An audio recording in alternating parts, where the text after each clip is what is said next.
44 பேர் நான் இருக்கல, இங்கெல்லாம் ஒழுங்கா இருக்கணும். உடனே இந்த இவங்களுக்கு நான் பாராட்டுகிறேன், தமிழ்நாட்டு போலீஸை கண்டிக்கிறேன். உடைய திட்டுறது பாண்டிச்சேரி போலீஸ் எல்லாமே திமுக தான். அப்ப விஜய்ங்கிற ஒரு ஃபேக்டர் வந்து ரொம்ப ஆபத்தான ஒரு ஆளு, குறிப்பா சிறுபான்மை சமூகத்தின் வாக்குகளை சிதறடிக்கக்கூடிய இறக்கப்பட்ட ஒரு நபர்.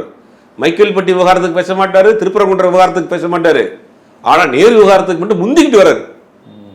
பிரதமர் பேசுறதுக்கு முன்னாடி, உள்துறை அமைச்சர் பேசுறதுக்கு முன்னாடி பாஜக நிர்வாகி இடி கையில் எடுக்குதா?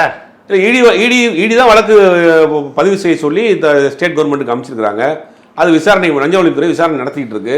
அதுக்குள்ளே கோர்ட்டுக்கு போயிருக்காங்க. கோர்ட்டு என்ன பண்ணுங்க, அது என்ன நடக்குதுன்னு பாருங்க, ஆக்ஷன் எடுக்கணும்னு கோர்ட் வந்து ஃபார்வர்ட் பண்ணியிருக்கு.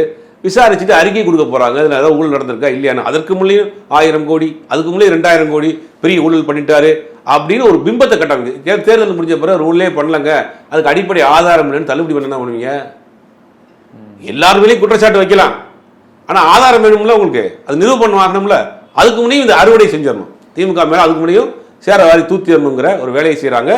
நேருவை திட்டமிட்டு முடக்கக்கூடிய வேலையை பண்றாங்க. அதுக்கு விஜயும் சேர்ந்து துணை போகிறார், பாஜகவும் சேர்ந்து இந்த வேலையை பண்ணுது. இது ஒட்டுமொத்தமாக தமிழகம் ரொம்ப வெளிப்பட்டு இருக்க வேண்டிய ஒரு காலகட்டமா இருக்கு.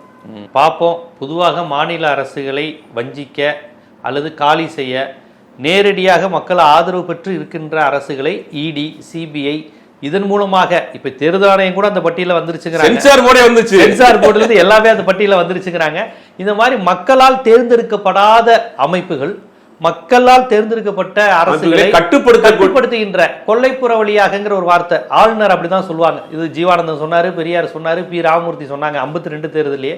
இன்னமும் கொல்லைப்புற வழியாக மக்கள், அதுக்கு ஒரு கொல்லைப்புற வழியாங்கிறது ஒரு கதை இருக்கு. அது அந்த கதை சொல்ல முடியாது. இப்ப அது கொல்லைப்புற வழியா வேற ஒருத்தர் கூட்டு வருவாங்க. அந்த கால ராஜாக்கள் காலத்துல அந்த புறத்துல இருக்கிறவங்கள கொல்லைப்புறம் வழியா கூட்டு வருவாங்களாம். அதுதான் அந்த கதை. அத இந்த மாதிரி மக்களால் தேர்ந்தெடுக்கப்பட்ட அரசை கவிழ்க்க அல்லது நிழல் அதிகாரம் செலுத்த சூப்பர் சீஃப் மினிஸ்டரா ஆளுநர் மாறுவதற்கு பண்றாங்க. அந்த வகையில் இந்த மாதிரி விஷயங்கள் நடக்குது. இதை பார்ப்போம், மக்கள் பார்த்துக்குவாங்க. திருடன்னு சொல்லக்கூட தகுதி இவங்க யாரு, திருடன் கத்துற இவங்க யாரு, முதல்ல லெஃப்ட் ரைட் திரும்பி பார்த்துக்கணும்.